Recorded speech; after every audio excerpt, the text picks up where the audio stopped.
Hello everyone, welcome to this video. So this is the second part of the video concerning music and intervals.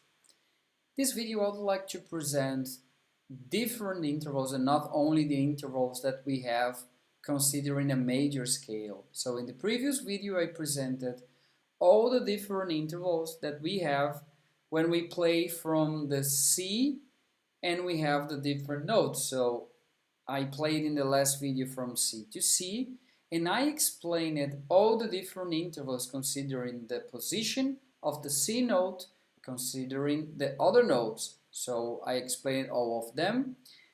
However, we have more than the intervals that we have in the C major scale or in a major scale in general, because I can, for sure, I can have altered intervals. So if I add different accidentals, I can have different intervals, for sure. I'm just considering here the example, considering from C to C, just to facilitate, but for sure if I'm using a specific key signature, we have all these accidentals exactly in the key signature. Okay, let's start considering the intervals of second. So as we saw before, we have from the C to D, we have a tone, because we have two half tones, so we have a major second. However, if I put a flat note, I will have a minor second, because I have a half tone from the C to D flat. Yes, but I can also have an augmented second if I include a sharp note, because I will have one tone and a half if I consider from the C to D sharp. Yes, because I have C, C sharp, D, D sharp. Yes, so in this case, I will have that we call the augmented second. So one tone and a half. Yes? Okay. What about the intervals of third? Well, when we talk about the thirds, we have, as we saw before, the typical major third. And if I include with this flat note here in the E, I will have what we call the minor third. So from the C to D, I have a tone, and from the D to E flat, I have a half tone. Yeah, so a tone and a half, I have the minor third. Okay, what about the fourth? Well, we have the typical perfect fourth from the C to F, but I have also in some songs, it's possible just to transform this F in F sharp, and in this case, I will have, so from the C to D, I have a tone, from the D to E, I have another tone, and from the E to F sharp, I have another tone. So in this case, we have exactly three tones, okay, from C to D, D to E, E to F sharp.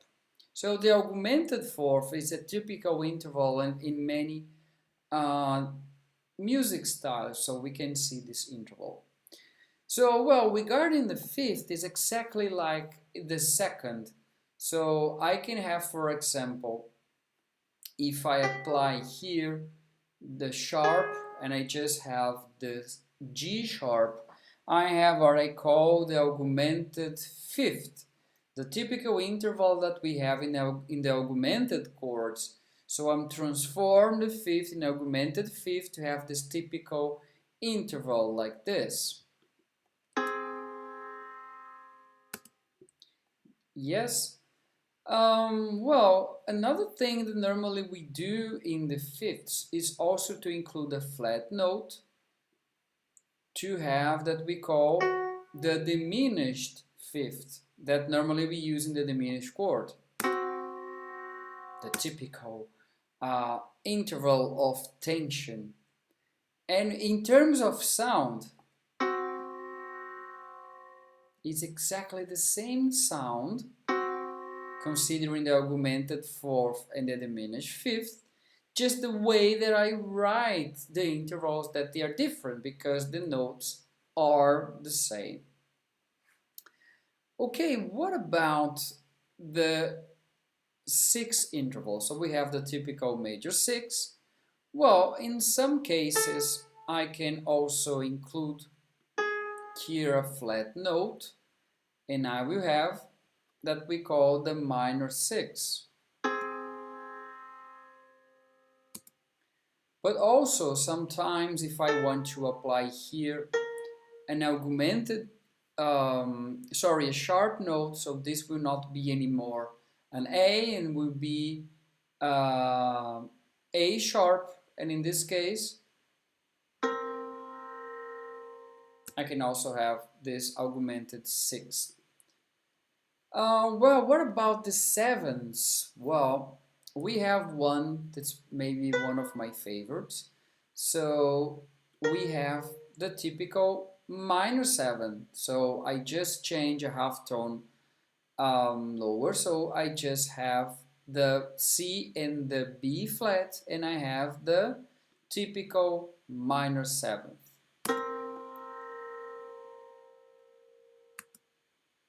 Typical interval.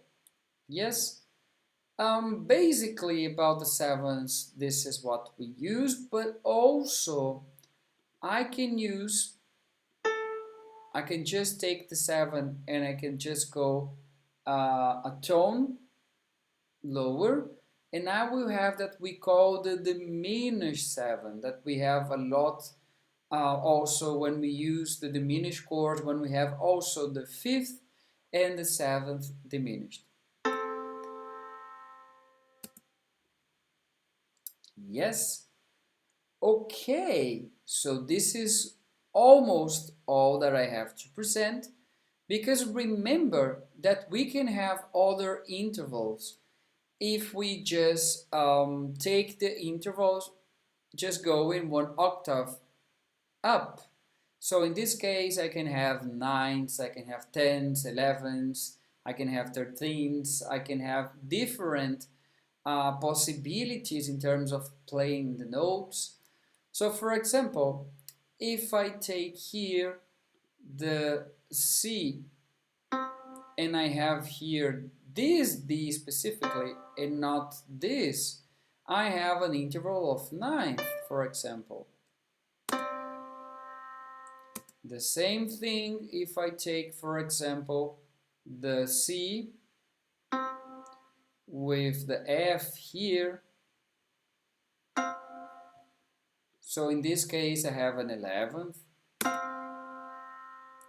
And also if I apply here the C and I just take here this specific A here, I have a 13th.